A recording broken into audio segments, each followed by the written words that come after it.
Meu nome é Professor Michio Kaku e hoje quero começar com um sonho.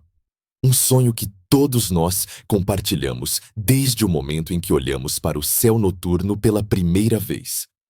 Quero que você feche os olhos e imagine que está no comando da Millennium Falcon de Han Solo ou na ponte de comando da Enterprise do Capitão Kirk.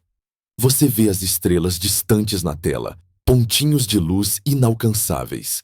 Então, com um movimento confiante, você empurra uma alavanca.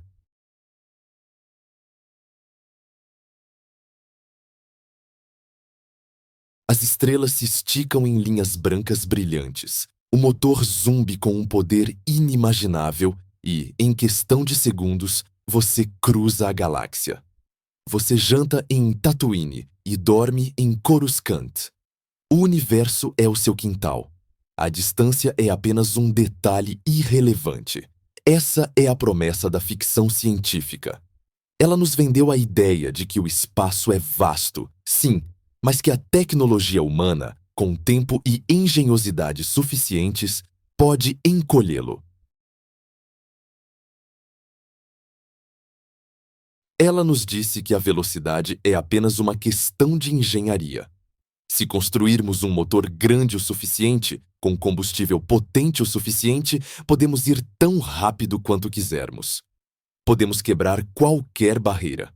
Afinal, não disseram que a barreira do som era impossível? E nós a quebramos em 1947 com Chuck Yeager. Por que a barreira da luz seria diferente? Mas hoje estou aqui para ser o portador de más notícias. Estou aqui para lhe dizer que o universo não funciona como nos filmes. Existe uma placa de pare cósmica, uma lei fundamental gravada na própria estrutura da realidade que diz: até aqui e não mais além. O título da nossa palestra de hoje é Porque é impossível viajar mais rápido que a luz. E quando digo impossível, não estou falando de dificuldades técnicas que resolveremos no século 25. Estou falando de uma impossibilidade lógica, matemática e física.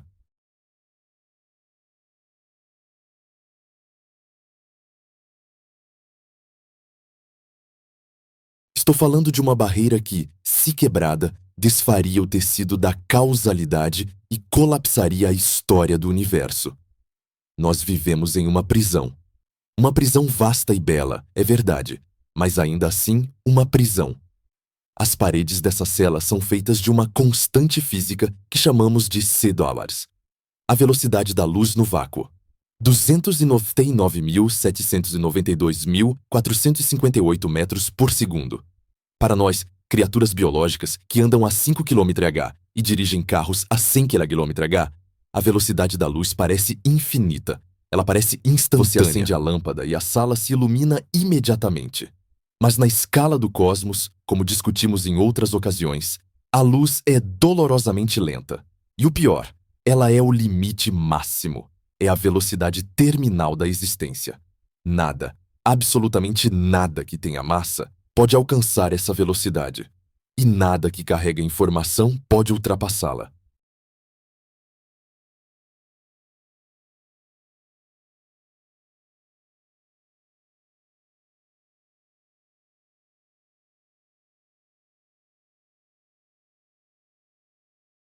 Mas por quê? Por que o universo se importa com o quão rápido vamos? Por que a natureza imporia um limite de velocidade arbitrário em uma estrada infinita? Para entender isso, precisamos voltar no tempo, para a mente de um jovem de 16 anos que mudaria a física para sempre. Albert Einstein. No final do século XIX, a física estava em crise, embora poucos percebessem. De um lado, tínhamos Isaac Newton, o pai da mecânica, que dizia que velocidades se somam.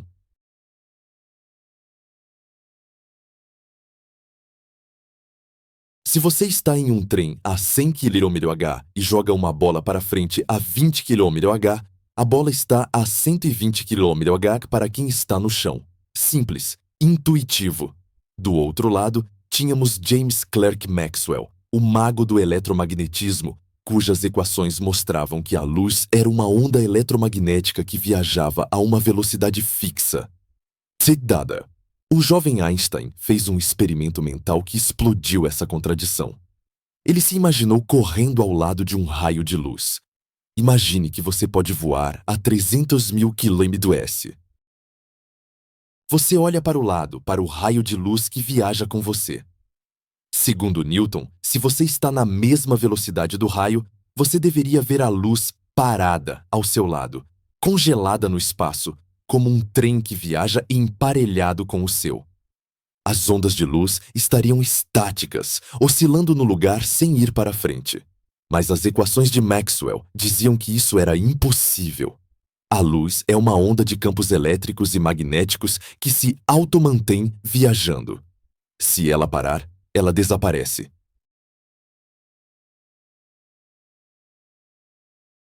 A luz não pode ser congelada. Não existe luz parada no universo. Então, Einstein percebeu o paradoxo. Não importa o quão rápido você corra, a luz sempre se afastará de você a 300 mil km/s. Isso parece loucura. Se eu corro atrás de um carro, o carro parece se afastar mais devagar. Mas se eu corro atrás da luz, ela continua se afastando na mesma velocidade. Como isso é possível? Só há uma resposta. O espaço e o tempo devem estar mentindo para nós.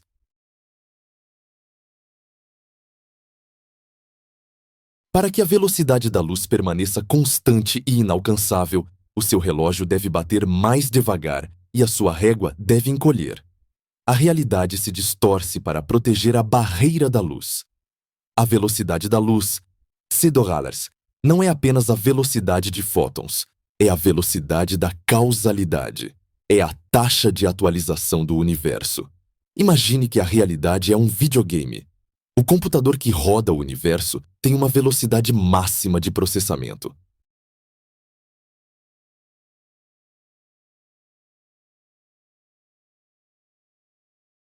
Ele só consegue atualizar a posição das partículas e a interação das forças a uma certa velocidade. Se você tentasse ir mais rápido que isso, você estaria se movendo para um lugar onde a realidade ainda não foi renderizada. Você estaria saindo do mapa da existência. Essa barreira define o nosso isolamento. Porque não podemos viajar mais rápido que a luz, as estrelas são ilhas distantes. A estrela mais próxima, Próxima Centauri, está a 4 anos-luz.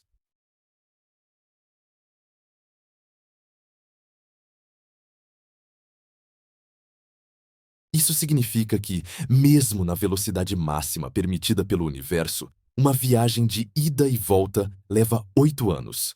E isso é para a vizinha da porta. A nossa galáxia tem 100 mil anos-luz de diâmetro. Cruzá-la levaria 100 milênios. A galáxia de Andrômeda está a 2,5 milhões de anos-luz. Sem a capacidade de quebrar essa barreira, o tal motor de dobra ou hiperespaço, a humanidade está condenada a ser uma espécie local.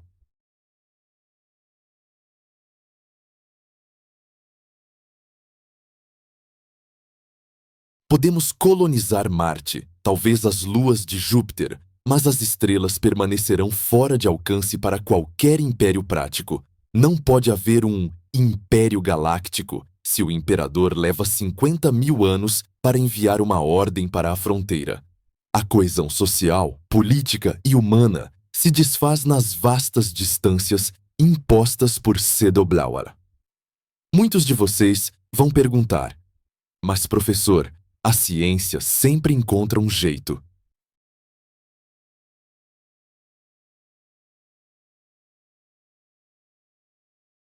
Não disseram que ferrovias acima de 30 km/h matariam os passageiros? Não disseram que o homem nunca voaria? Sim, disseram. Mas essas eram limitações de engenharia e biologia. A velocidade da luz é uma limitação de geometria. Tentar ultrapassá-la não é como tentar construir um motor melhor. É como tentar desenhar um triângulo de 4 lados. É como tentar ir mais ao norte do que o Polo Norte. É uma violação lógica. Neste vídeo, vamos mergulhar nas entranhas dessa impossibilidade. Não vamos apenas aceitar o não como resposta, vamos entender o porquê. Vamos descobrir, na próxima sessão, o que acontece com a sua massa quando você acelera. Vamos ver como a famosa equação I/mc 2 dólar se transforma em um monstro que exige energia infinita para empurrar um único átomo até a velocidade da luz. Vamos falar sobre o tempo.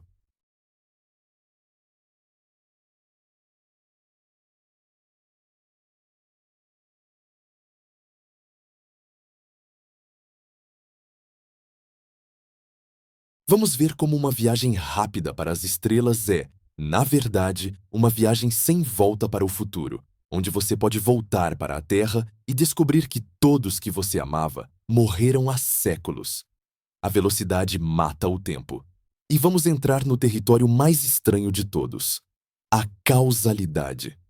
Vamos ver como viajar mais rápido que a luz é equivalente a viajar para o passado, e como isso criaria paradoxos que destruiriam a lógica do universo.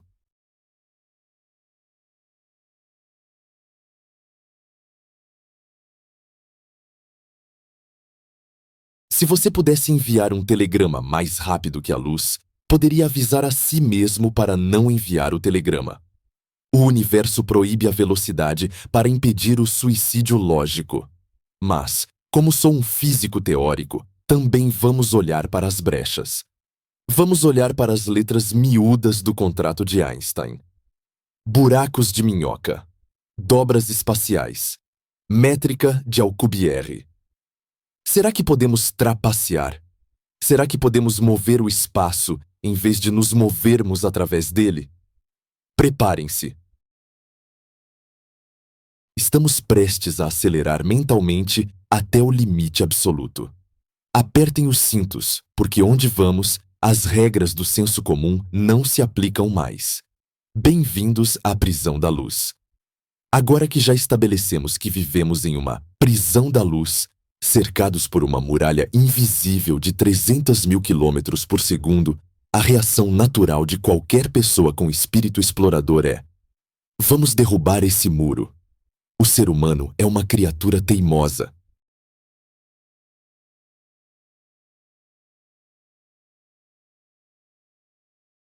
Se nos dizem que não podemos fazer algo, a nossa resposta padrão é construir uma máquina maior, mais forte e mais barulhenta para provar o contrário. Quando disseram que não podíamos voar, construímos asas. Quando disseram que não podíamos quebrar a barreira do som, construímos jatos supersônicos com pós-combustores.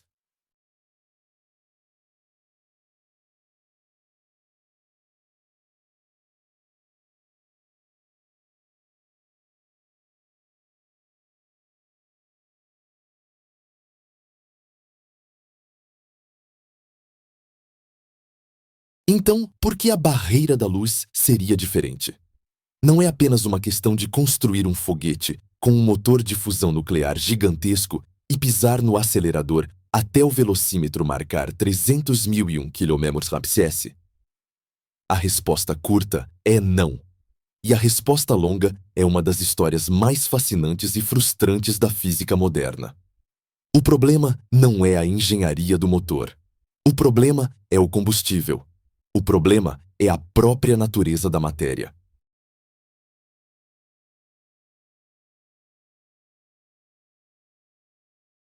Para entender por que você nunca, jamais chegará à velocidade da luz, precisamos olhar para a equação mais famosa da história. A equação que você vê em camisetas, canecas e pichações de rua, mas que poucas pessoas realmente compreendem em sua profundidade aterrorizante. Hermície 2 dólares. A maioria de nós aprende que Hermície 2 dólar significa que energia é igual a massa vezes a velocidade da luz ao quadrado.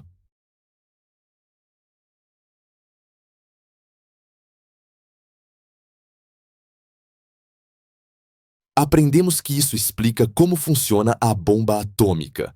Uma pequena quantidade de massa, o urânio, pode ser convertida em uma quantidade colossal de energia, a explosão. Mas essa equação é uma estrada de mão dupla. Se massa pode virar energia, então energia também pode virar massa. E é aqui que o sonho da velocidade morre. Na física clássica de Isaac Newton, a massa de um objeto é fixa.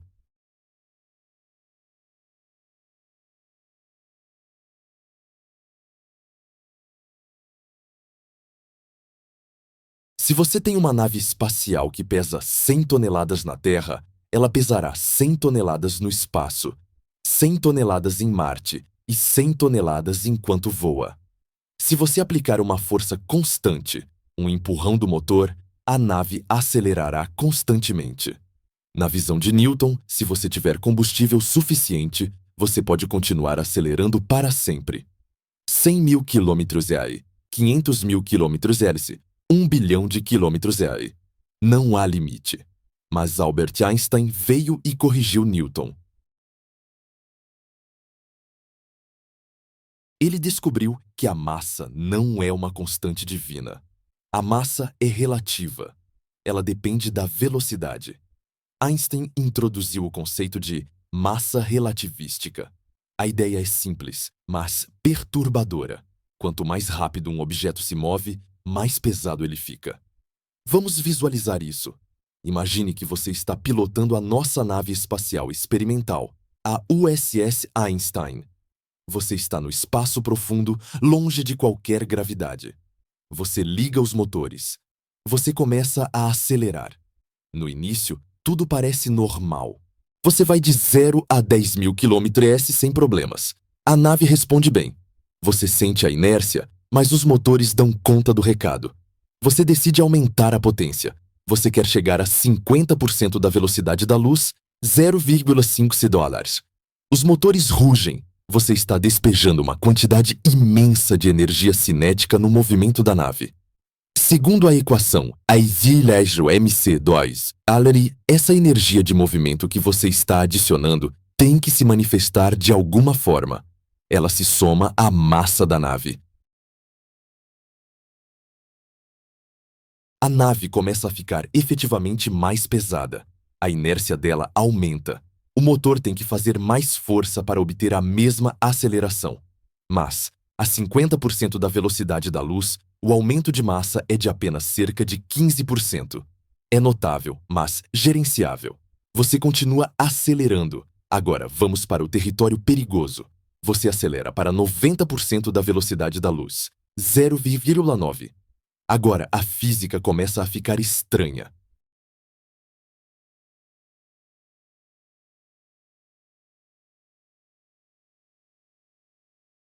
A sua nave, que pesava 100 toneladas quando estava parada, agora se comporta como se pesasse 230 toneladas. A energia que você injetou para acelerar se condensou em massa extra. O seu motor está gritando, queimando combustível como louco, mas o velocímetro sobe lentamente. Você está lutando contra a sua própria velocidade. Você não está apenas empurrando a nave, você está empurrando a energia cinética que você já deu à nave. Você é teimoso. Você quer chegar a 99% da velocidade da luz, 0,92. Você empurra a manete para a potência máxima. A nave treme. O universo ao redor se distorce.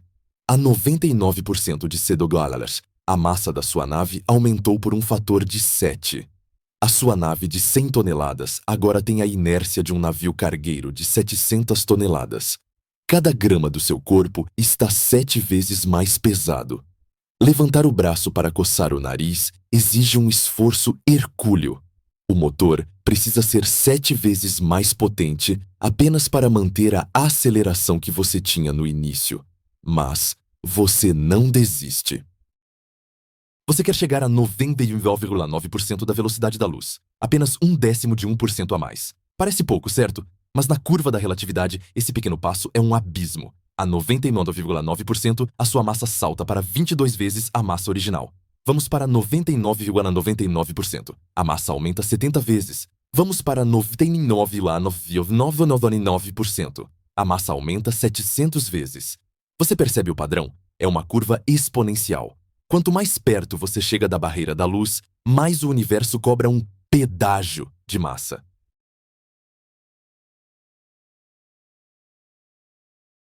A energia que você joga nos motores não está mais fazendo você ir mais rápido. Ela está quase inteiramente sendo convertida em massa inútil.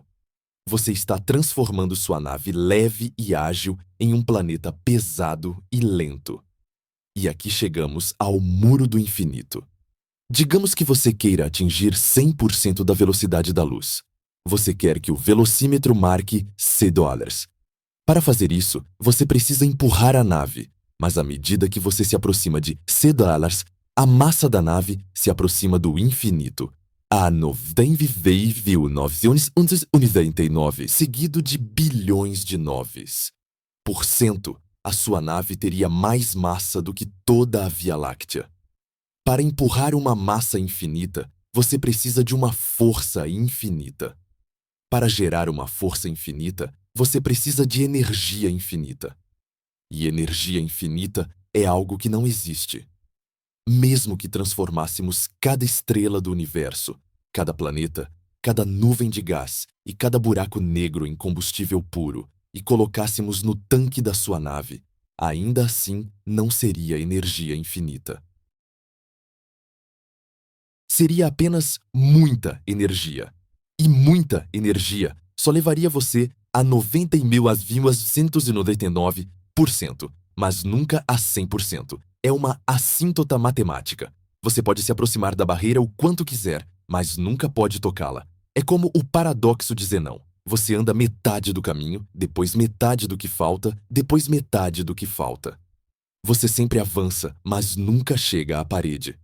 A velocidade da luz é o horizonte inalcançável da matéria. Isso não é apenas teoria de lousa. Isso não é especulação filosófica. Nós testamos isso todos os dias, centenas de vezes por dia, na maior máquina já construída pela humanidade. O Grande Colisor de Hadrons, LHC, na fronteira da França com a Suíça.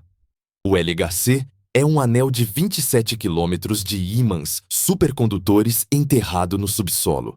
O trabalho dele é pegar partículas subatômicas, prótons, e acelerá-las o mais rápido possível para fazê-las colidir.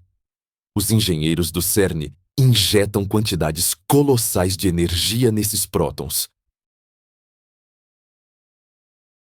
Eles usam campos elétricos poderosos para chutá-los para frente.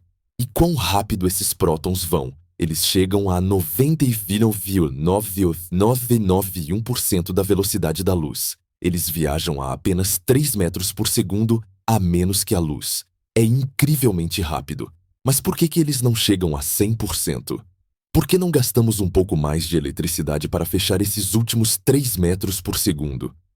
Porque, a essa velocidade, os prótons, que normalmente são partículas minúsculas e insignificantes, tornam-se monstros.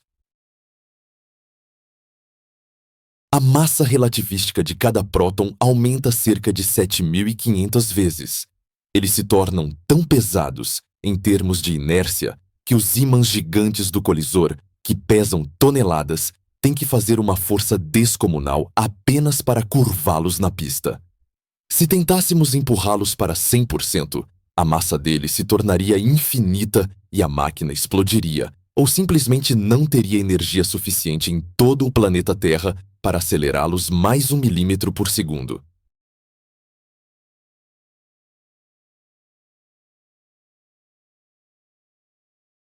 O LHC é a prova definitiva de que Einstein estava certo. A barreira da energia é real. A natureza conspira contra a aceleração. Ela converte o seu esforço em peso, não em velocidade. É como tentar correr em uma piscina cheia de melado que fica mais grosso quanto mais rápido você tenta se mover. Chega um ponto em que o melado se torna sólido como concreto. Isso levanta uma pergunta interessante. Professor, se nada pode viajar à velocidade da luz, por que a luz viaja à velocidade da luz? A luz, ou o fóton, é a exceção mágica. E a razão pela qual ela pode fazer o que nós não podemos é simples. O fóton não tem massa de repouso. ele pesa 0. Se você colocar um fóton em uma balança parada, ele não registra nada. Na verdade, você não pode parar um fóton, mas teoricamente a massa intrínseca dele é 0.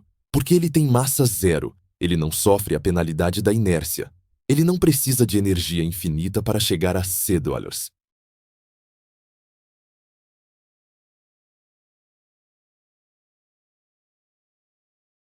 Na verdade, para uma partícula sem massa, viajar à velocidade da luz não é uma opção, é uma obrigação. Um fóton nasce viajando à velocidade da luz e morre viajando à velocidade da luz. Ele não pode desacelerar. Ele não conhece outra velocidade. Mas nós, seres humanos e nossas naves espaciais, nós somos feitos de átomos, prótons, nêutrons, elétrons. Nós temos massa, nós temos peso cósmico, e por causa desse pecado original da massa, estamos condenados a viver abaixo da linha vermelha. Estamos condenados à faixa lenta do universo. Isso destrói muitos dos tropos de ficção científica que amamos.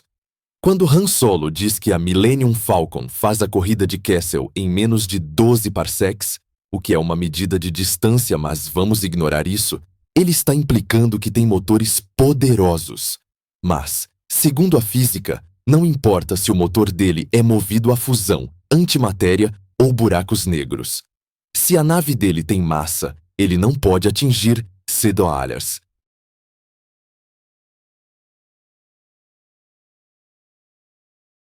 Vamos imaginar o cenário de combustível ideal. Um motor de antimatéria. Antimatéria é o combustível mais eficiente possível.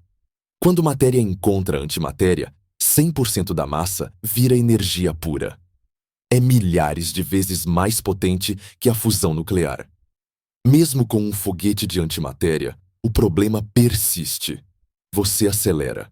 Sua nave fica mais pesada. Você queima mais antimatéria.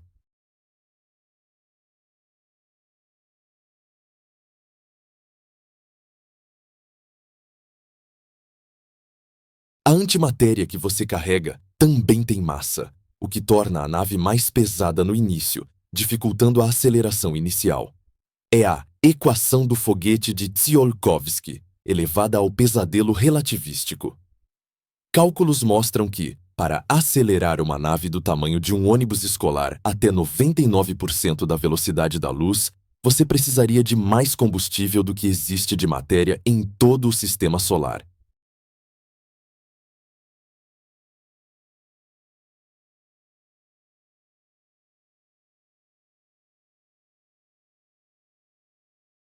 A logística torna a viagem FTL, Faster Than Light, ou mesmo a viagem Almost Light, quase luz, uma impossibilidade econômica e termodinâmica.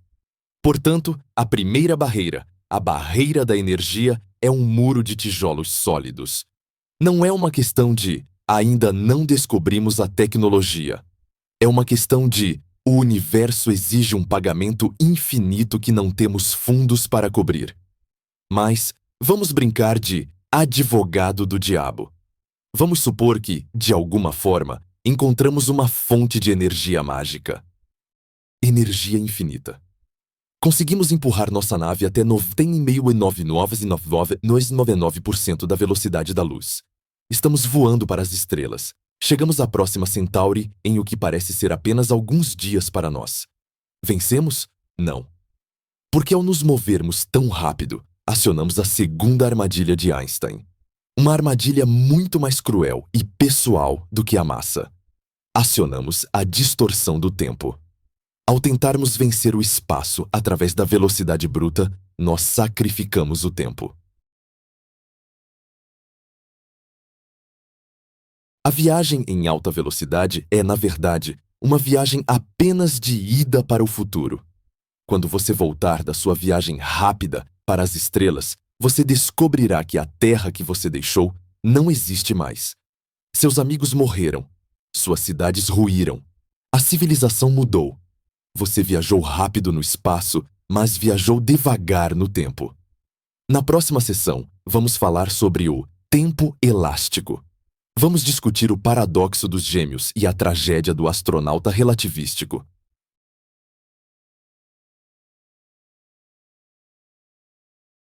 Vamos descobrir por que a velocidade nos transforma em órfãos temporais.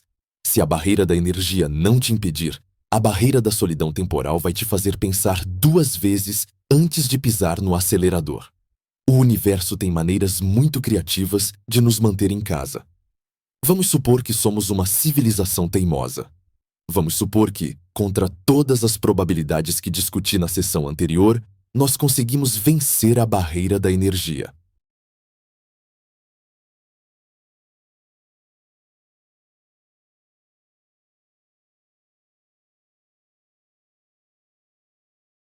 Digamos que construímos uma nave impulsionada por um buraco negro artificial ou por um reator de antimatéria perfeito.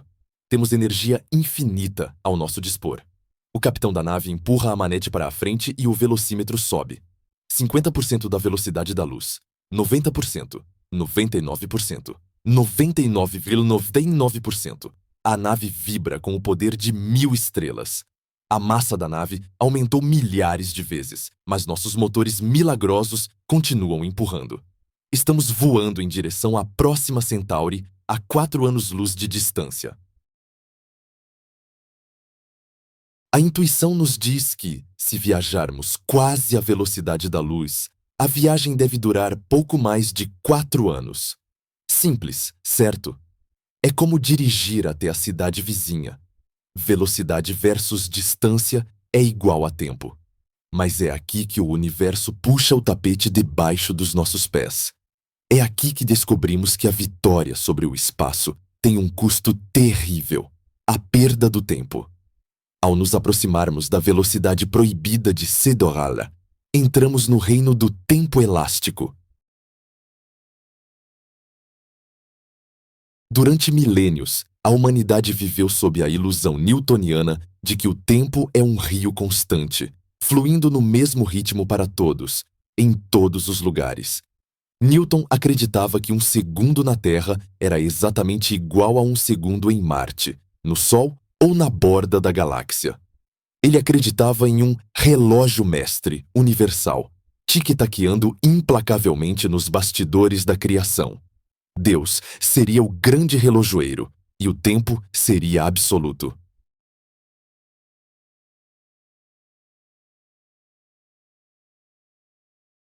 Mas Einstein, com sua teoria da relatividade especial, despedaçou esse relógio. Ele provou que o tempo não é absoluto. O tempo é relativo. O tempo é pessoal. O tempo é flexível. E o mais importante para nós astronautas, o tempo pode ser desacelerado. A regra é clara e testada em laboratório. Quanto mais rápido você se move através do espaço, mais devagar você se move através do tempo. Imagine que o espaço-tempo é uma única entidade, como um tecido. Você tem uma velocidade fixa através desse tecido, que é a velocidade da luz. Mas essa velocidade é distribuída entre o espaço e o tempo. Se você está parado na sua cadeira agora, você está gastando toda a sua velocidade movendo-se através do tempo. Você viaja para o futuro à taxa de 1 segundo por segundo. Mas, se você começar a se mover muito rápido através do espaço, no seu foguete a 99% de Sedorala, você precisa roubar velocidade da dimensão temporal para usar na dimensão espacial. O seu movimento no tempo diminui. O seu relógio começa a andar em câmera lenta em relação ao resto do universo parado. Isso nos leva ao famoso e muitas vezes mal compreendido paradoxo dos gêmeos. Vamos dar vida a ele. Imagine 2 irmãos gêmeos idênticos, a quem chamaremos de Lucas e Marcos. Ambos têm 20 anos de idade, cheios de vida e saúde. Lucas é um engenheiro de solo e decide ficar na Terra.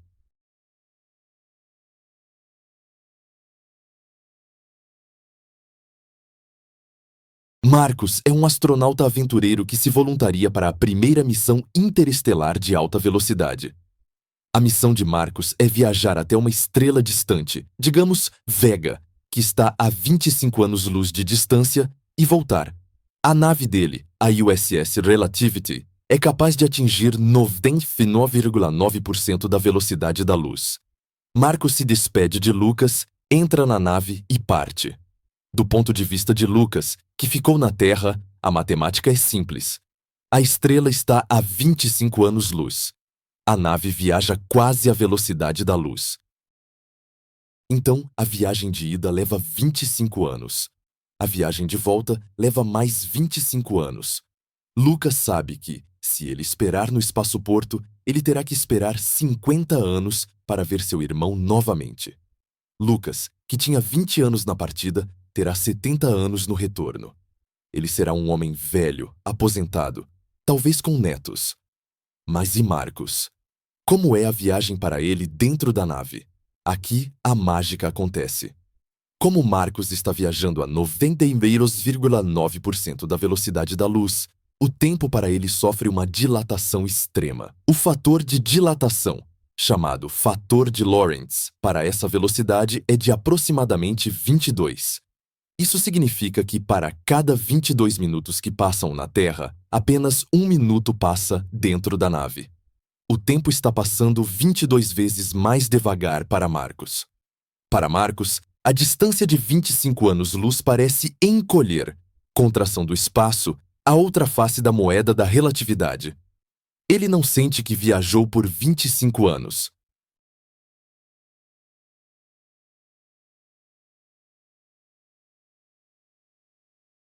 O relógio de bordo, o batimento do seu coração, o crescimento da sua barba, tudo indica que a viagem de ida durou apenas pouco mais de 1 ano. Ele chega a Vega, tira algumas fotos, faz manobras e volta. A viagem de volta leva mais 1 ano. Quando Marcos pousa a nave na Terra, ele sai pela escotilha. Para ele, a missão durou pouco mais de 2 anos. Ele partiu com 20 anos e agora tem 22. Ele ainda é um jovem. O corpo dele não envelheceu. A mente dele só experimentou 24 meses de vida. Ele espera encontrar seu irmão gêmeo Lucas para contar as novidades, talvez tomar uma cerveja e celebrar. Mas quem o recebe no espaço-porto não é o jovem Lucas. É um senhor idoso de 70 anos, de cabelos brancos, apoiado em uma bengala. O choque é absoluto. Os dois são gêmeos, nascidos no mesmo dia, mas agora um é jovem e o outro é velho. Um avô e um neto que são irmãos. Esse é o preço da velocidade. Marcos viajou para o futuro. Ele saltou 48 anos da história da Terra. Todos os seus amigos de escola estão velhos ou mortos. Seus pais provavelmente já faleceram. As músicas que tocam no rádio são estranhas. A gíria mudou. A política mudou. Marcos é um estranho em sua própria casa. Ele é um órfão do tempo. Muitas pessoas pensam na viagem interestelar como uma aventura marítima, como as viagens de Colombo ou Magalhães. Quando os navegadores saíam da Europa, eles ficavam fora por meses ou anos, mas quando voltavam, o mundo ainda era reconhecível.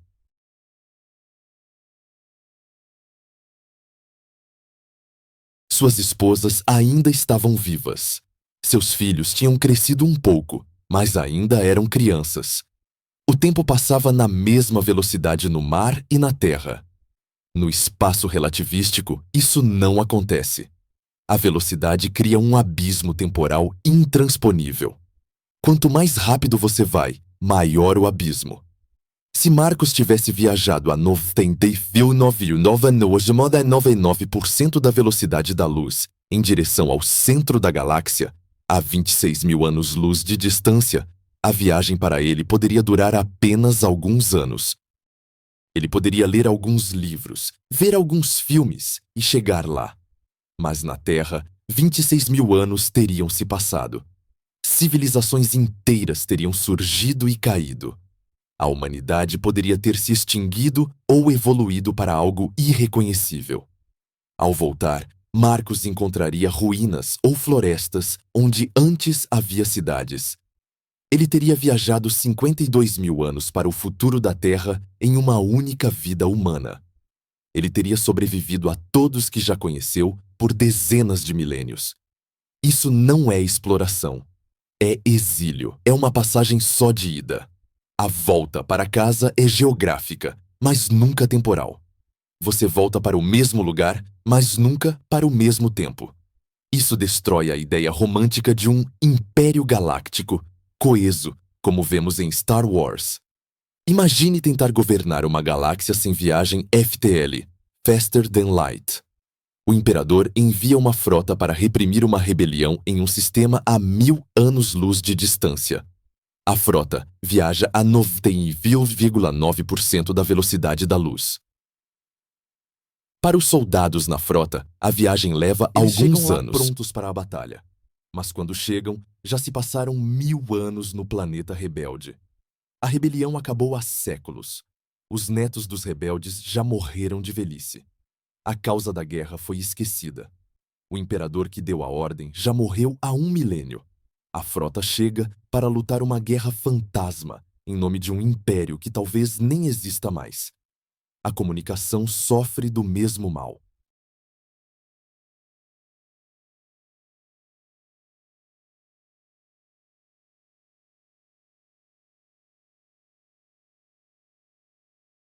Mesmo que usemos ondas de rádio que viajam à velocidade da luz, uma conversa entre a Terra e uma colônia em Próxima Centauri, 4 anos-luz, tem um ping de 8 anos.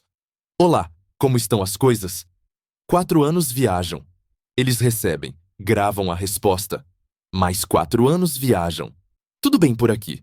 Você recebe a resposta 8 anos depois de ter perguntado.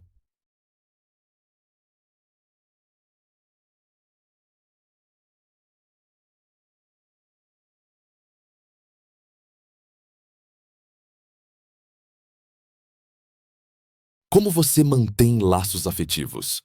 Como você mantém uma cultura unificada? Como você mantém um mercado de ações, uma internet ou uma democracia interestelar com um atraso de anos ou séculos? Você não mantém. A velocidade da luz atua como uma força de fragmentação. Ela garante que cada sistema estelar seja uma ilha isolada. As colônias humanas, se algum dia saírem do sistema solar usando naves subluz, inevitavelmente se tornarão civilizações alienígenas umas para as outras. Elas evoluirão separadamente, falarão línguas diferentes e terão histórias diferentes. O sonho da humanidade unida nas estrelas é morto pela dilatação do tempo.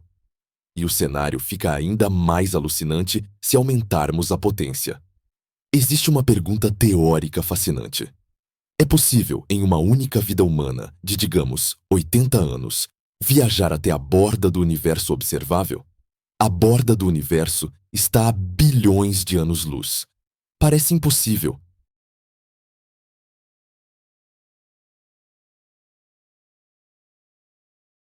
Mas graças à dilatação do tempo, a resposta é tecnicamente sim. Se você construir uma nave que acelere constantemente a 1 g, a gravidade da Terra, o que é confortável para o corpo humano, você se aproximará cada vez mais da velocidade da luz. 99%, 99,9%, 99,299%. A cada ano que passa, você adiciona 9 decimais à sua velocidade. O tempo desacelera exponencialmente para você. Em cerca de 20 anos de tempo de bordo, tempo do astronauta, você cruzaria a Via Láctea. Em 40 ou 50 anos de tempo de bordo, você poderia alcançar a borda do universo visível, a bilhões de anos-luz de distância. Você poderia ver o fim do cosmos. Você, um ser humano mortal. Mas aqui está a pegadinha cósmica. Embora tenham passado apenas 50 anos para você, do lado de fora da nave teriam se passado bilhões de anos. O Sol teria morrido e virado uma anã branca. A Via Láctea teria colidido com Andrômeda. As estrelas estariam se apagando. O universo estaria entrando em sua era final de escuridão. Você chegaria à borda do universo, mas seria o último ser vivo a existir. Você teria acelerado através da história de toda a criação. Você teria assistido ao universo morrer em avanço rápido pela janela da sua nave. Você seria o homem mais solitário da existência, flutuando em uma caixa de metal no fim dos tempos. Essa é a natureza trágica do tempo elástico.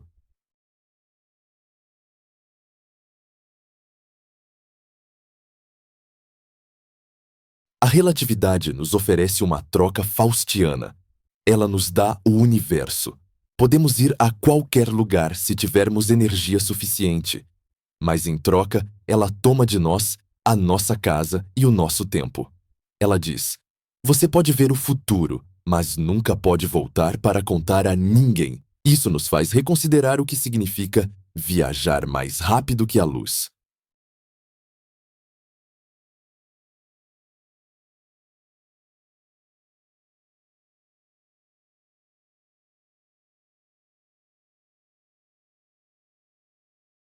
Se conseguíssemos, de alguma forma, quebrar essa barreira, se conseguíssemos ir à Vega e voltar em primeira hora de tempo terrestre, não estaríamos apenas viajando no espaço, estaríamos violando a regra de proteção cronológica do universo.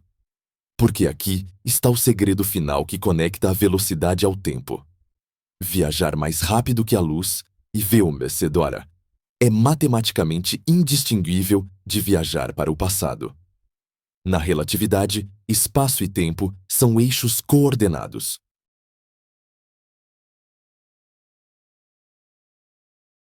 Se você inclinar sua linha de mundo, sua trajetória, além do ângulo de 45 graus, que representa a velocidade da luz no diagrama de Minkowski, você começa a se mover contra a correnteza do tempo. Se você tivesse um motor de dobra estilo Star Trek que realmente superasse $2, você poderia decolar da Terra hoje, voar para Vega e pousar de volta na Terra ontem. Você poderia chegar antes de ter partido. Você poderia matar seu próprio avô. Você poderia impedir seu próprio nascimento. Isso nos leva da tragédia emocional, o paradoxo dos gêmeos, para o pesadelo lógico, o paradoxo da causalidade. O universo parece ter estabelecido o limite de velocidade não para nos irritar ou para dificultar a exploração, mas para impedir que a realidade se desfaça em paradoxos absurdos. A velocidade da luz é a muralha que protege a coerência da história. Sem ela, o efeito poderia preceder a causa. A bala poderia atingir o alvo antes de o gatilho ser puxado.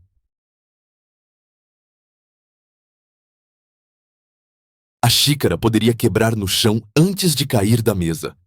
O universo seria um hospício de eventos desconexos.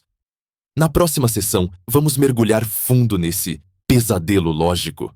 Vamos entender por que a impossibilidade de FTL, Faster Than Light, é, na verdade, um mecanismo de segurança cósmico. Vamos discutir o telefone taquiônico e por que enviar uma mensagem mais rápida que a luz quebraria a internet do universo.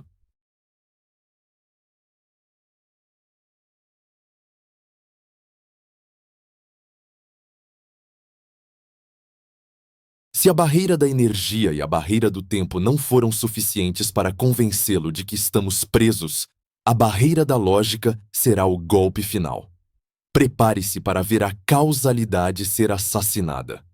Até agora, nossa investigação sobre a impossibilidade de viajar mais rápido que a luz focou em barreiras físicas e tangíveis. Falamos sobre a energia infinita necessária para empurrar a massa, o que torna a propulsão impossível.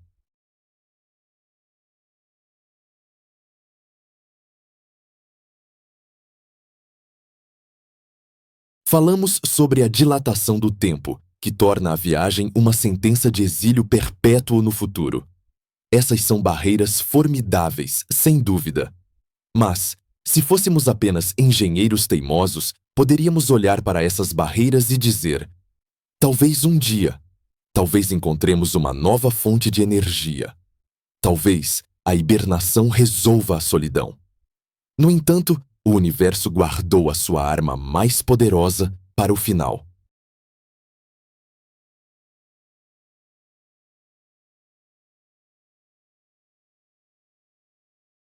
A verdadeira razão pela qual a velocidade da luz, o nosso famoso C-Dollars, é inviolável não tem a ver apenas com combustível ou relógios. Tem a ver com sanidade. Tem a ver com a estrutura lógica da realidade. Se você quebrar a barreira da luz, você não quebra apenas um recorde de velocidade. Você quebra a lei de causa e efeito. Você assassina a causalidade. E o universo prefere destruir uma nave espacial a permitir que a sua própria história se torne um absurdo lógico. Vamos começar definindo o que é causalidade. É o princípio mais básico da existência, algo que você entende desde que era um bebê brincando no berço. A causalidade diz que a causa sempre precede o efeito. Primeiro você puxa o gatilho, causa. Depois a arma dispara, efeito. Primeiro você solta a xícara de café, causa. Depois ela bate no chão e se estilhaça, efeito. Primeiro você nasce, causa. Depois você cresce, efeito.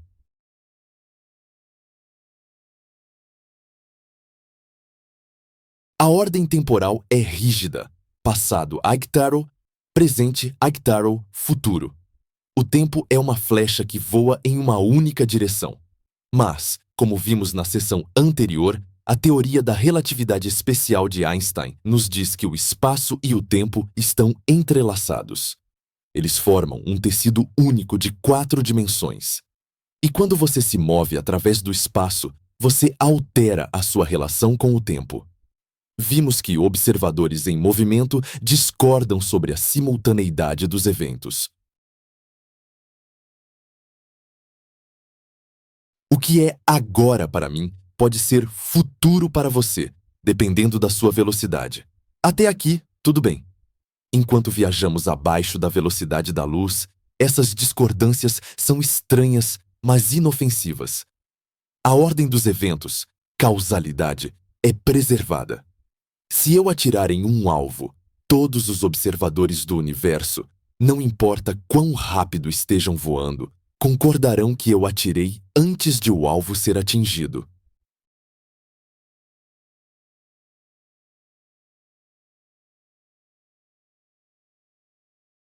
Eles podem discordar sobre quanto tempo passou entre o tiro e o impacto, 1 segundo ou 1 ano, mas ninguém verá o alvo explodir e a bala voltar para a arma.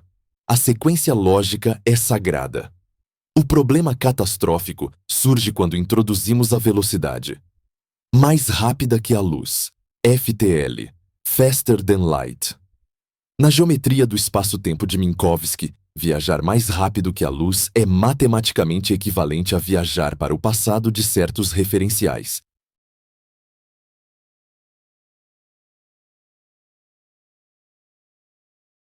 Se você pudesse enviar uma nave, ou mesmo um simples sinal de rádio, acima de C-Dollars, você poderia criar situações onde o efeito acontece antes da causa para alguns observadores. Vamos construir um experimento mental para visualizar esse pesadelo. Vamos chamá-lo de o telefone taquiônico. Táquions são partículas hipotéticas que viajariam mais rápido que a luz. Suponha que, no ano de 2100, a humanidade inventou um dispositivo de comunicação instantânea, o Subspace Communicator, de Star Trek. Ele transmite mensagens instantaneamente através da galáxia, violando o limite de velocidade da luz. Imagine 2 astronautas, Alice e Bob. Alice está na Terra, na base de controle. Bob está em uma nave estelar avançada, voando para longe da Terra a uma velocidade altíssima, digamos, 80% da velocidade da luz. Alice tem uma mensagem urgente para Bob. Digamos que ela quer avisá-lo sobre uma tempestade solar. No referencial da Terra, Alice aperta o botão Enviar ao meio-dia. Como o comunicador é instantâneo, velocidade infinita, a mensagem chega a Bob no mesmo instante, ao meio-dia. Até aqui parece útil. Mas lembre-se da relatividade da simultaneidade. Como Bob está se movendo muito rápido, o agora dele é diferente do agora de Alice. O plano de simultaneidade de Bob está inclinado. Para Bob, que está voando a 80% de C$, o momento que Alice chama de meio-dia, na verdade, corresponde a um momento no passado dele.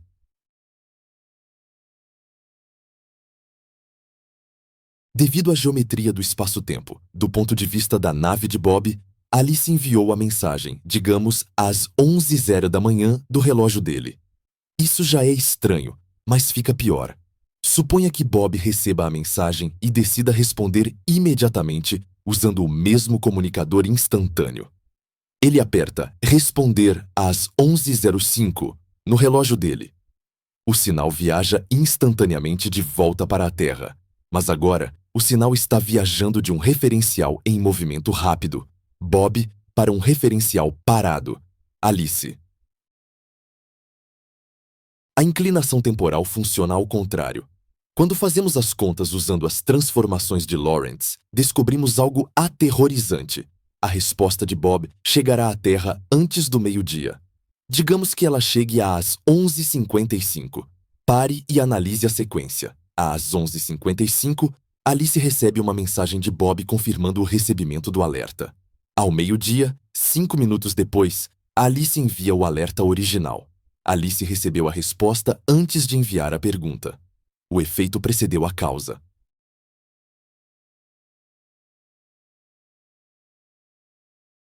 Isso abre a porta para o caos. O que acontece se a mensagem de Bob for: Alice, não envie o alerta. O sistema quebrou. Às 11h55, Alice recebe a mensagem: não envie o alerta. Então, ela obedece e não aperta o botão ao meio-dia. Mas se ela não apertou o botão ao meio-dia, Bob nunca recebeu o alerta. Se Bob nunca recebeu o alerta, ele nunca enviou a resposta dizendo para ela não enviar. Então Alice não recebe nada às 11h55, o que significa que ela vai apertar o botão ao meio-dia. Mas se ela apertar, Bob recebe e manda ela não apertar. Estamos presos em um loop infinito. Um paradoxo lógico insolúvel. A realidade travou. É como o tela azul da morte do Windows, mas aplicado à existência do universo. Se a informação puder viajar mais rápido que a luz, a história não pode ser escrita de forma consistente. O passado pode ser alterado pelo futuro, que por sua vez altera o passado, criando uma incoerência vibratória.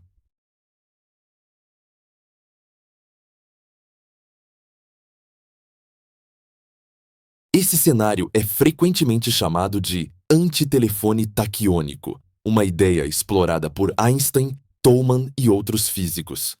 Eles usaram esse exemplo para demonstrar que C$ não é apenas uma velocidade, é um escudo contra o absurdo. E não pense que isso se aplica apenas a mensagens de texto. Aplica-se a objetos físicos, naves e pessoas. Se você tiver um motor de dobra, o Warp Drive, que realmente supere a luz, você tem, por definição, uma máquina do tempo. Não é uma possibilidade extra, é uma consequência geométrica inevitável. Warp Drive. Viagem no tempo. Se você pudesse viajar no tempo, surgiria o clássico paradoxo do avô. Você entra na sua nave superluminal, viaja para o passado e mata seu avô antes que ele conheça sua avó. Consequentemente, seu pai nunca nasce. Consequentemente, você nunca nasce. Consequentemente, você nunca entra na nave para matar seu avô. Então seu avô vive. Então você nasce. A física não sabe lidar com isso. As equações colapsam. O universo é um sistema baseado em regras consistentes. Uma partícula está aqui porque foi empurrada por outra ali. Se quebrarmos essa corrente, a previsibilidade da natureza desaparece. A ciência, como método de entender o mundo, torna-se impossível, porque os experimentos de hoje poderiam ser invalidados por cientistas do futuro interferindo nos resultados.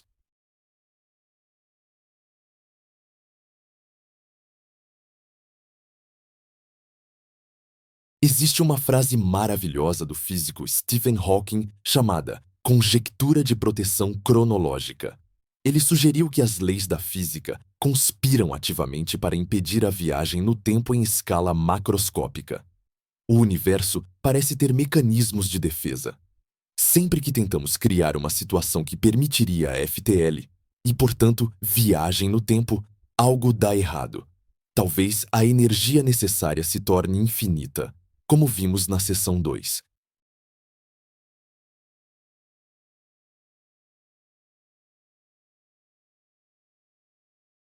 Talvez a radiação de vácuo destrua a máquina. Feedback quântico. Talvez a própria nave colapse em um buraco negro. O limite de velocidade da luz é o mecanismo de defesa primário.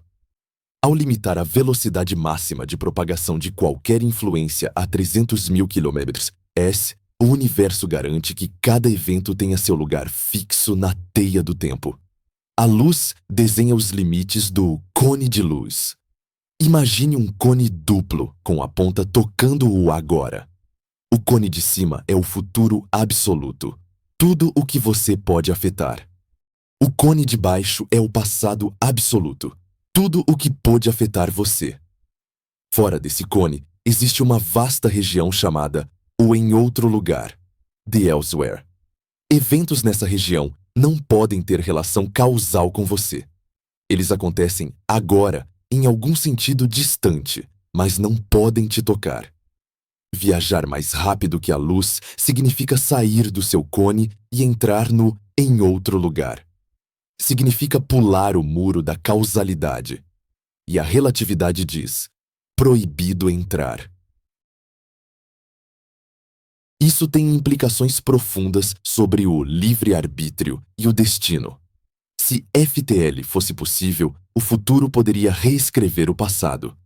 Suas escolhas de hoje poderiam ser anuladas por você mesmo amanhã. Viveríamos em um universo instável, um rascunho constante que nunca é finalizado. A proibição da FTL nos dá um presente sólido. O passado é imutável. O que foi feito está feito. O copo quebrado não pode se desquebrar.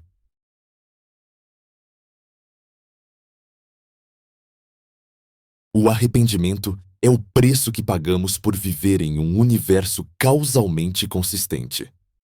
Vamos imaginar um cenário de guerra galáctica para ilustrar o horror estratégico disso. Imagine uma batalha entre a Terra e uma frota alienígena em Próxima Centauri. Se as naves viajam abaixo da luz, é uma guerra de xadrez lento. Lançamos mísseis, eles chegam lá anos depois. Estratégia pura.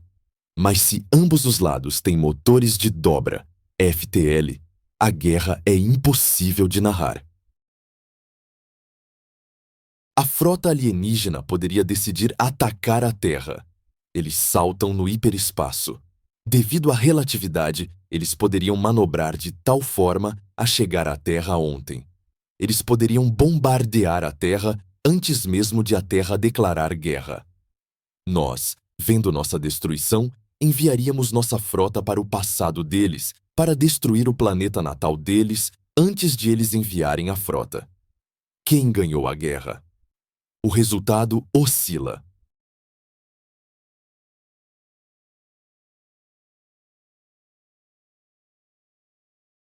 A realidade se torna uma superposição quântica de Terra destruída e aliens destruídos e ninguém destruído. Não há história coerente. Em um universo com FTL, a história nunca pode ser escrita, porque a tinta nunca seca. É por isso que muitos físicos teóricos, eu incluído, acreditam que a barreira é absoluta.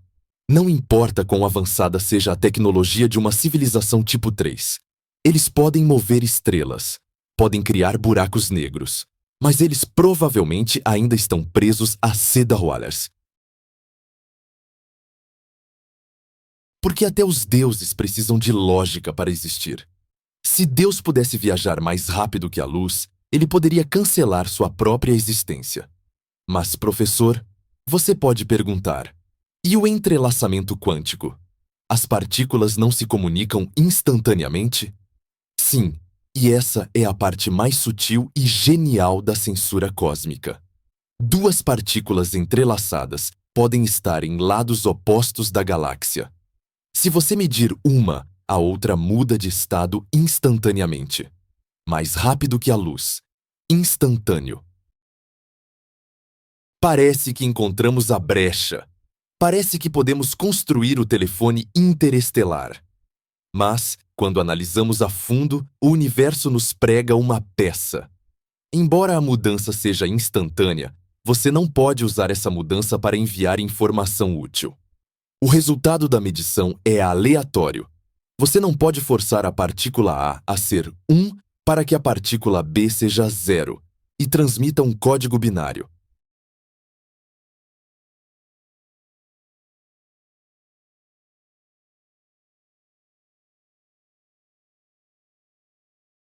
Você só descobre o estado depois de medir e comparar os resultados usando um canal de comunicação clássico, lento. O universo permite uma conexão fantasmagórica nos bastidores, mas proíbe estritamente que essa conexão seja usada para enviar uma mensagem que altere o passado. A natureza protege a causalidade com uma advocacia de nível supremo. Portanto, o pesadelo lógico é a barreira final.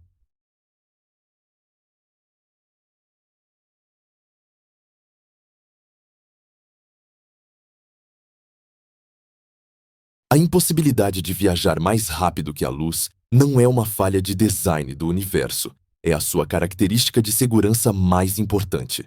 É o que impede que tudo aconteça ao mesmo tempo. É o que impede que o efeito chegue antes da causa. É o que torna a vida, a evolução e a história possíveis. Sem essa barreira, o universo seria um caos de ruído acausal, onde nada faria sentido, onde a ciência não funcionaria e onde a própria existência seria um sonho febril e contraditório.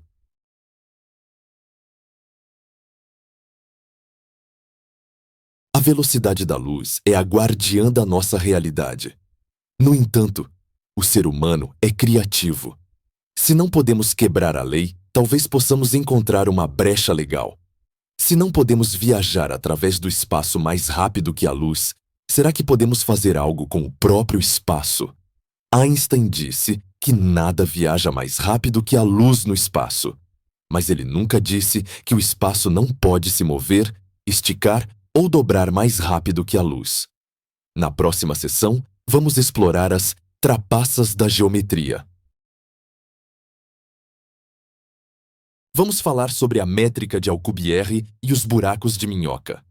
Vamos ver se podemos surfar uma onda de espaço-tempo contraindo o espaço à nossa frente e expandindo-o atrás de nós. Isso viola a causalidade? Talvez. Mas é a única esperança que nos resta. Vamos entrar no reino da física especulativa e ver se conseguimos enganar o guarda cósmico. Preparem-se para a dobra espacial. Até este momento, eu fui o portador das más notícias.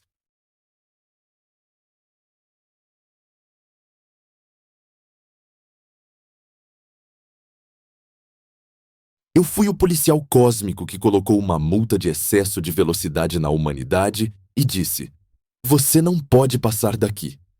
Nós vimos que a massa infinita nos esmaga, que o tempo nos isola e que a lógica nos proíbe. Parecia um caso encerrado. O veredito final da natureza parecia ser: fiquem no seu sistema solar e apodreçam. Mas a física é uma disciplina maravilhosa e cheia de ironias. O mesmo homem que construiu a prisão, Albert Einstein, também deixou a chave escondida embaixo do tapete. O mesmo Einstein que disse: "Nada viaja através do espaço mais rápido que a luz", na sua Teoria da Relatividade Especial, de 1905, veio 10 anos depois, em 1915, com a Teoria da Relatividade Geral e mudou as regras do jogo. Ele disse que, embora nada possa viajar através do espaço mais rápido que a luz, o próprio espaço não tem limite de velocidade. O espaço não é um palco vazio e estático. É um tecido. É flexível. Ele pode esticar, encolher, dobrar e torcer. E sabemos que o espaço pode se expandir mais rápido que a luz, porque ele fez exatamente isso durante o Big Bang, na fase de inflação. As galáxias não quebraram a regra de velocidade. Elas estavam paradas, mas o espaço entre elas inflou mais rápido que Cedar-Wallace. Então, a pergunta de $1 trilhão é: podemos controlar esse processo?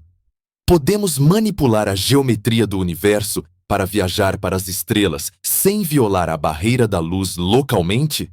Bem-vindos ao mundo das brechas na lei. Bem-vindos à dobra espacial e aos buracos de minhoca. Vamos começar com a ideia mais famosa da ficção científica, popularizada por Jornada nas Estrelas: o motor de dobra ou Warp Drive. Durante décadas, isso foi considerado pura fantasia de roteiristas. Mas em 1994, um físico mexicano brilhante chamado Miguel Alcubierre fez algo extraordinário. Ele pegou as equações de campo de Einstein e trabalhou de trás para frente.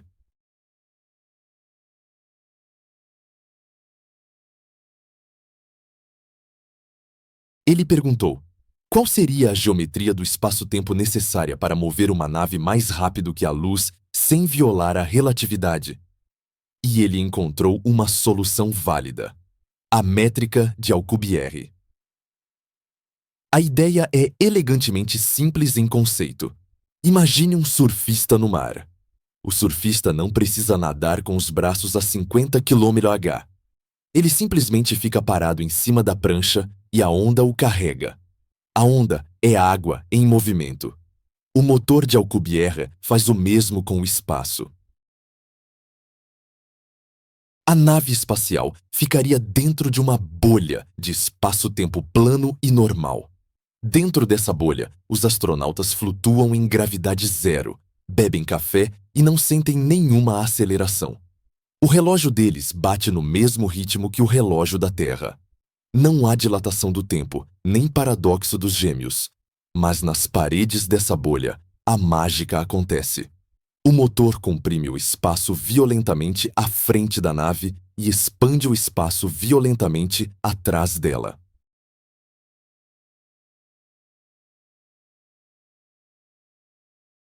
A nave está surfando uma onda de distorção gravitacional. O espaço na frente é sugado, puxando o destino para perto, enquanto o espaço atrás é empurrado, afastando o ponto de partida. A nave não se move através do espaço, ela se move com o espaço. E como o espaço pode se contrair e expandir a qualquer velocidade, a bolha inteira pode viajar a 10 vezes, 100 vezes ou 1000 vezes a velocidade da luz em relação a um observador externo.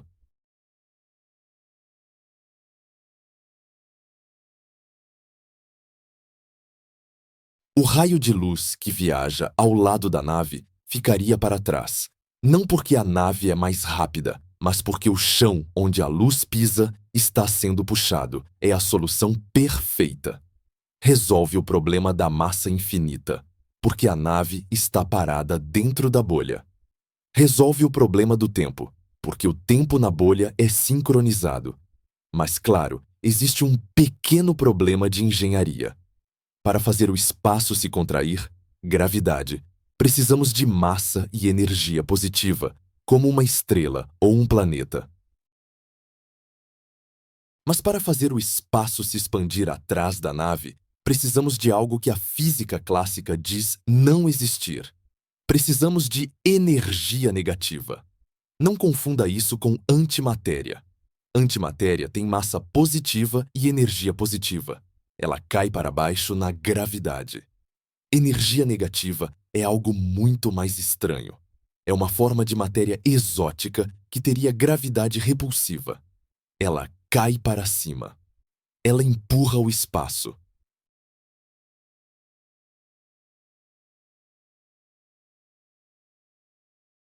precisaríamos criar um anel dessa matéria exótica ao redor da nave para sustentar a bolha de dobra.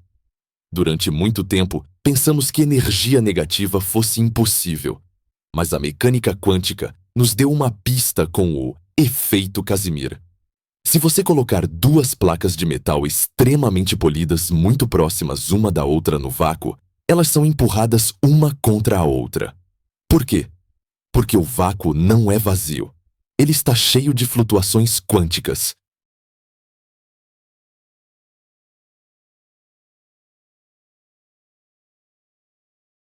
Entre as placas, algumas ondas não cabem, então há menos vácuo dentro do que fora.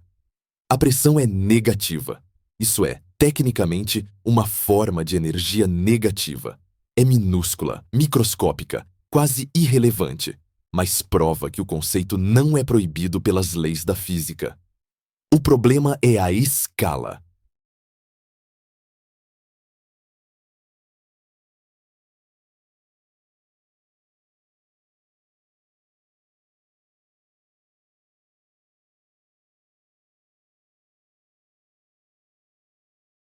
Os cálculos originais de Alcubierre mostravam que, para criar uma bolha de dobra grande o suficiente para uma nave, precisaríamos de uma quantidade de energia negativa equivalente à massa de todo o planeta Júpiter. Isso tornou o conceito inviável. Mais tarde, físicos refinaram os cálculos e reduziram a necessidade para a massa de Júpiter, depois para a massa da Lua e, recentemente, para a massa da sonda Voyager, se oscilarmos o campo.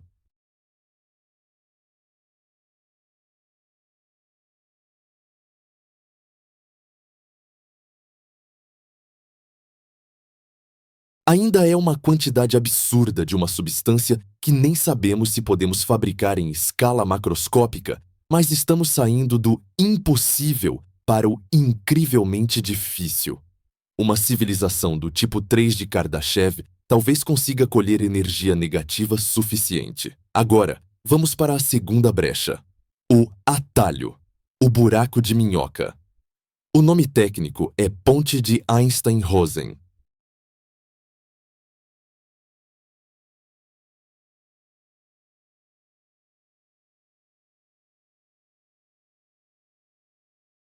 Em 1935, Einstein e seu aluno Nathan Rosen perceberam que as equações da relatividade permitiam conectar dois pontos distantes do espaço-tempo através de um túnel. Imagine que o universo é uma folha de papel plana. Se você quer ir de um ponto A para um ponto B, você tem que andar pela superfície. Mas se você dobrar o papel e fizer com que A toque em B, você pode furar o papel com um lápis e pular instantaneamente de um lado para o outro.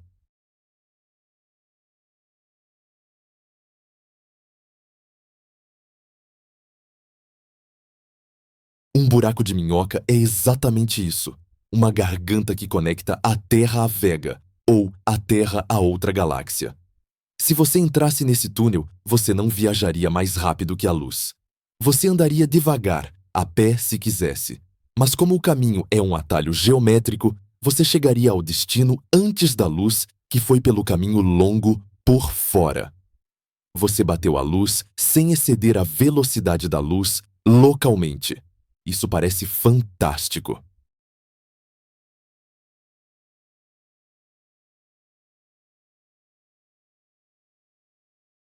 Entramos em um portal estilo Stargate e saímos em Andrômeda para o café da manhã. Mas, assim como a dobra de Alcubierre, os buracos de minhoca vêm com uma etiqueta de preço cósmica. O primeiro problema é que buracos de minhoca naturais, se existirem, e podem existir na espuma quântica microscópica, são incrivelmente instáveis. Assim que um único fóton ou átomo tentasse passar por eles, a gravidade faria a garganta colapsar, esmagando o viajante na singularidade e fechando a porta.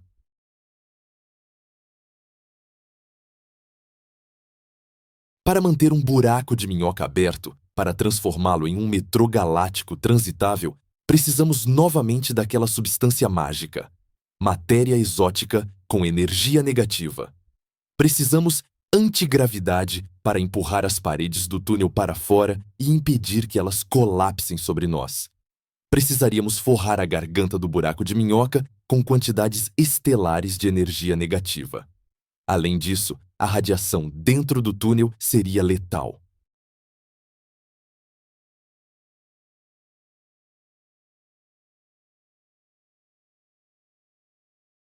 A luz que entra no buraco de minhoca ficaria presa, rebatendo nas paredes, ganhando energia, blue shift, até se tornar um raio da morte de raios gama.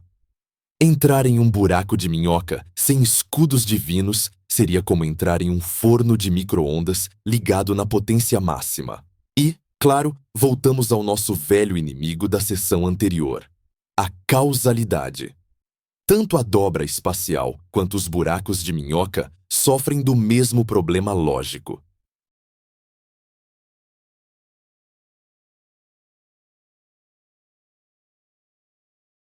Se você pode ir a algum lugar mais rápido que a luz, mesmo trapaceando a geometria, a relatividade diz que você pode configurar uma trajetória que te leva de volta ao passado. Stephen Hawking argumentou que, se você tentasse construir uma máquina do tempo usando um buraco de minhoca, movendo uma das bocas para perto da velocidade da luz para criar diferença temporal, a natureza reagiria. As flutuações de vácuo entrariam em um loop de feedback.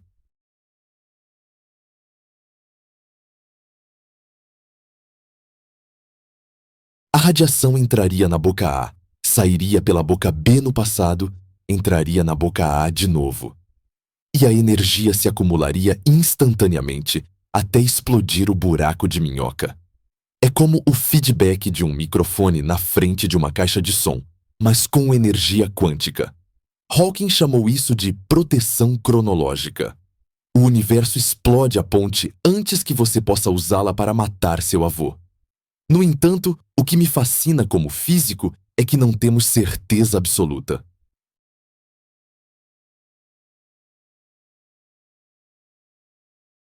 Ainda não temos uma teoria da gravidade quântica unificada.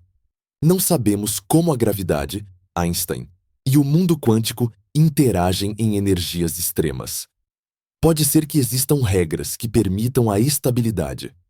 Pode ser que uma civilização muito avançada saiba como pentear o vácuo quântico para acalmar as flutuações e estabilizar o túnel. Imagine por um momento que seja possível. Imagine que não estamos presos. Se conseguirmos dominar a geometria, o universo muda completamente de figura. Não seríamos mais prisioneiros de ilhas isoladas. A galáxia se tornaria uma rede urbana. Buracos de minhoca seriam as rodovias. Sistemas estelares a milhares de anos-luz seriam subúrbios acessíveis. Poderíamos ter uma civilização federada, unida e simultânea. Mas a engenharia necessária para isso está tão além de nós quanto um smartphone está além de uma ameba. Estamos falando de manipular massas planetárias de energia negativa. Estamos falando de costurar o tecido do espaço-tempo. Para nós, tipo 0.7, isso é magia. Para uma civilização tipo 3, talvez seja o trabalho de engenharia civil de segunda-feira de manhã.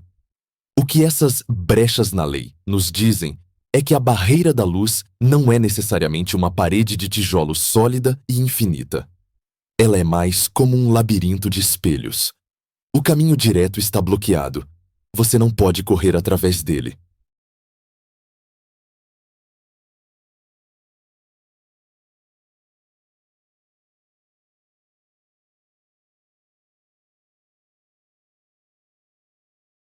Mas se você for inteligente o suficiente, se você entender a arquitetura do labirinto, a geometria de Riemann e a topologia do universo, talvez você encontre uma porta secreta.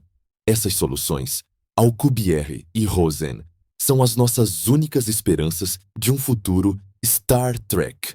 Sem elas, estamos confinados à velocidade lenta, às naves geracionais e à solidão. Com elas, o céu é o limite.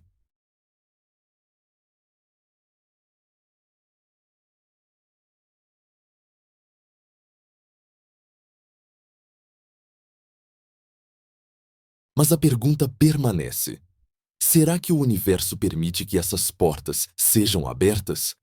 Ou será que a energia negativa é apenas um fantasma matemático, um erro nas nossas equações que não tem correspondência na realidade física? Talvez nunca construamos uma Enterprise com motor de dobra.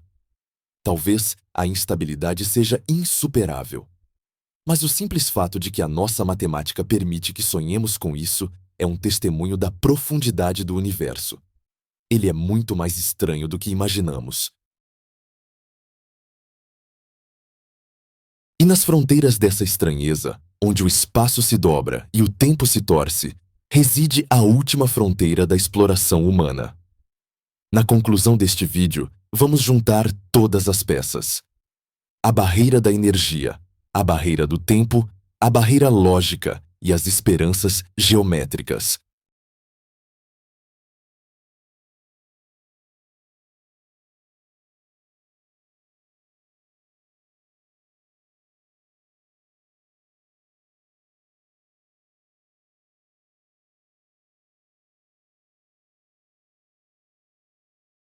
Vamos perguntar: se não podemos ir rápido, qual é o nosso destino? Será que a exploração não é sobre velocidade, mas sobre paciência? Ou será que o destino da inteligência não é viajar para fora, mas transcender para dentro? Vamos encerrar com uma reflexão sobre o significado da velocidade em um universo que parece amar a lentidão. Preparem-se para a aterrissagem final. Chegamos ao fim desta vertiginosa expedição através das leis fundamentais da natureza. Começamos com o sonho inocente de pilotar a Millennium Falcon, acreditando que a galáxia era o nosso quintal e que a velocidade era apenas uma questão de apertar o botão certo. Mas, ao longo desta jornada, a física foi cruel com as nossas fantasias. Descobrimos a barreira intransponível da energia, onde a massa se torna infinita e exige um combustível que não existe.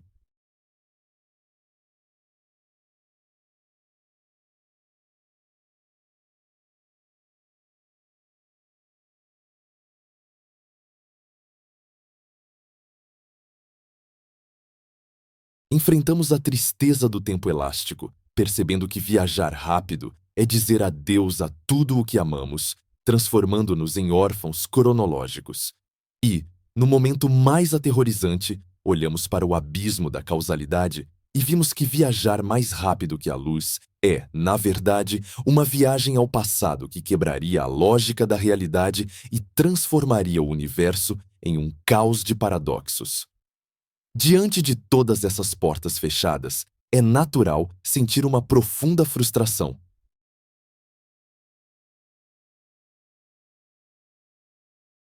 É natural sentir que somos prisioneiros. Parece que o universo nos deu uma sentença de prisão perpétua dentro do nosso sistema solar. Se as estrelas estão tão longe e a luz é tão lenta, qual é o sentido de olhar para cima? Estamos condenados à solidão cósmica? A resposta final que quero deixar com vocês é não. Mas ela exige que mudemos a nossa definição de viagem e a nossa compreensão do que esse limite realmente significa. O título desta conclusão é A Velocidade de Deus. Eu não uso essa expressão no sentido religioso tradicional, mas no sentido arquitetônico. Se imaginarmos que o universo foi projetado, seja por um criador, seja por leis matemáticas elegantes que emergiram do Big Bang, então a velocidade da luz, Siddhartha, não é uma falha no sistema. Ela não é um bug no software.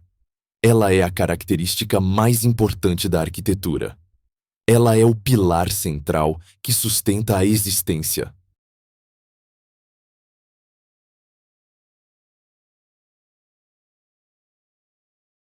Pense no que aconteceria se a velocidade da luz fosse infinita, como Newton acreditava.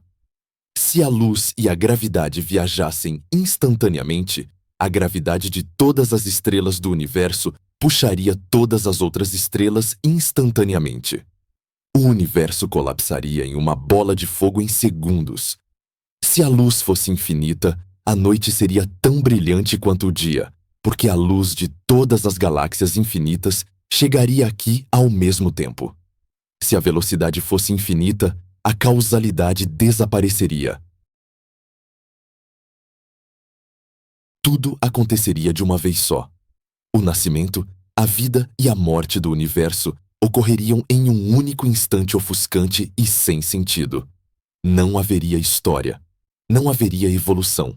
Não haveria antes nem depois. Portanto, o limite de velocidade cósmico é o que permite que o tempo exista. É o que permite que as coisas aconteçam em sequência. É o que separa a causa do efeito. A velocidade da luz é a taxa de atualização da realidade que impede que tudo aconteça simultaneamente. Ela cria a estrutura narrativa do cosmos. Ela nos dá o presente, protege o passado e deixa o futuro em aberto. Em vez de amaldiçoar a barreira da luz, deveríamos agradecer por ela. Ela é o escudo que protege a nossa sanidade e a nossa existência. Ela é a guardiã da coerência. Mas o que isso significa para o nosso desejo de explorar? Significa que a era da exploração impaciente acabou.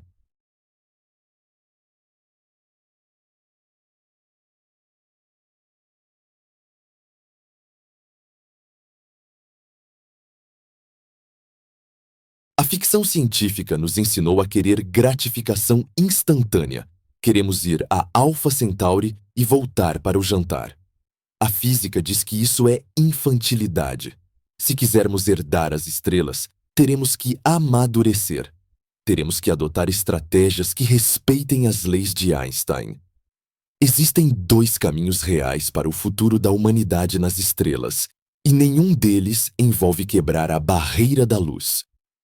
O primeiro caminho é o da paciência suprema.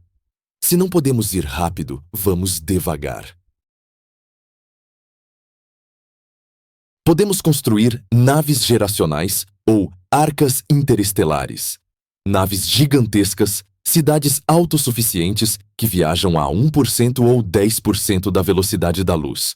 A tripulação que parte da Terra nunca chegará ao destino. Serão seus netos ou tataranetos que pisarão no novo mundo. Para nós, modernos viciados em velocidade, isso parece horrível. Mas para uma civilização madura, isso é um projeto de legado. É plantar árvores cuja sombra você nunca aproveitará.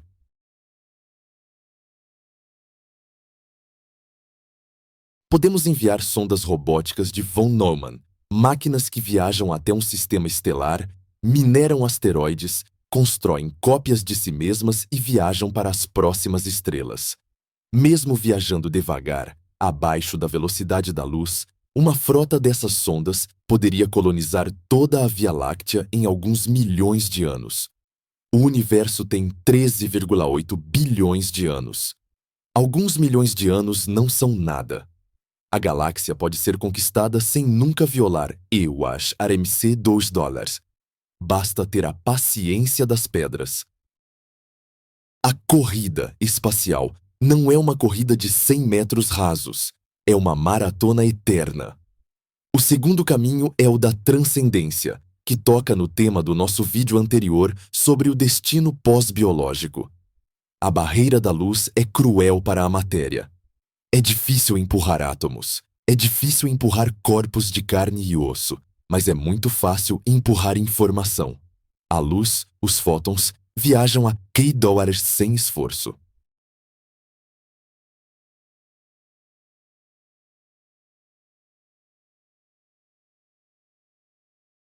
Se, no futuro, conseguirmos fazer o upload das nossas mentes para computadores, se conseguirmos reduzir a essência da consciência humana a um código digital, então poderemos viajar na velocidade da luz. Não precisaremos de naves pesadas.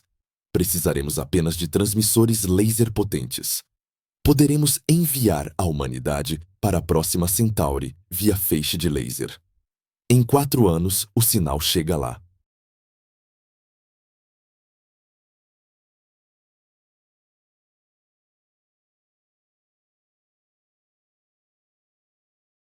Uma estação receptora, construída por sondas lentas enviadas anteriormente, recebe o sinal, faz o download da sua consciência e a coloca em um corpo robótico ou em uma realidade virtual local. Você viajou para as estrelas à velocidade máxima permitida pelo universo, sem violar nenhuma lei da física, sem paradoxos e sem gastar energia infinita. Você surfou na própria luz. Nesse cenário, a humanidade se torna uma espécie de luz. Nós nos tornamos o sinal. A rede galáctica não será feita de cargueiros e naves de guerra, mas de feixes de dados cruzando o vazio. Nós viveremos nos raios de luz. A barreira que hoje nos prende será a estrada que usaremos amanhã. Einstein não construiu uma prisão. Ele desenhou o mapa da infraestrutura de comunicação final. Além disso, a impossibilidade de FTL, Faster Than Light, nos ensina uma lição de humildade preciosa. Nós não somos os donos do universo, somos seus habitantes. Há uma arrogância na ideia de que podemos dobrar a realidade aos nossos caprichos. A barreira da luz nos lembra que existem coisas maiores que a nossa vontade. Existem absolutos e, claro, há sempre a pequena fresta de esperança, a nota de rodapé teórica que mencionei sobre dobras espaciais e buracos de minhoca. A ciência nunca diz nunca com 100% de certeza absoluta. Talvez daqui a 1000 anos, uma mente mais brilhante que a de Einstein descubra uma nova camada da física. Talvez a energia negativa seja abundante. Talvez possamos trapacear, mas mesmo que consigamos construir um motor de dobra, eu suspeito que ele virá com restrições severas. Talvez só possamos viajar para onde já enviamos uma estação de chegada pelo método lento. Talvez a energia necessária limite o uso a ocasiões raras. O universo dificilmente nos dará um almoço grátis. O que quero que vocês levem desta palestra não é o desânimo, mas o deslumbramento. O fato de que nós, macacos pelados em um planeta rochoso úmido, conseguimos usar a matemática para deduzir os limites da velocidade do cosmos é, em si, um milagre. Nós nunca saímos do sistema solar, mas sabemos que a luz tem um limite. Nós sabemos como o tempo se comporta na borda de um buraco negro. A nossa mente já viaja mais rápido que a luz. A nossa imaginação não tem massa e, por isso, não tem limite de velocidade. Nós olhamos para as equações de Einstein e vemos a beleza da ordem. Vemos que o universo é um lugar de regras, simetrias e leis. E é dentro dessas regras que devemos encontrar o nosso destino. Talvez nunca tenhamos o Império Galáctico de Star Wars. Mas podemos ter algo melhor. Uma civilização sábia, paciente e eterna, que se espalha pelo cosmos não como uma praga de gafanhotos famintos, mas como um jardineiro que tem todo o tempo do mundo. O impossível é apenas um convite para pensarmos diferente.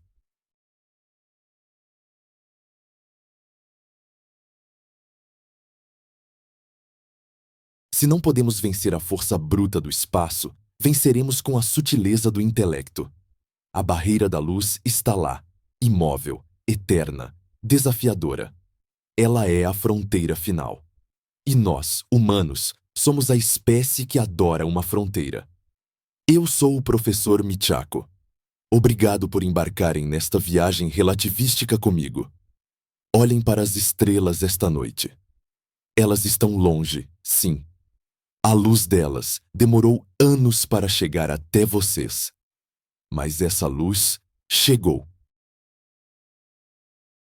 E se a luz pode fazer a viagem, talvez um dia nós também possamos. Mantenham a mente aberta e o olhar no horizonte. Até a próxima.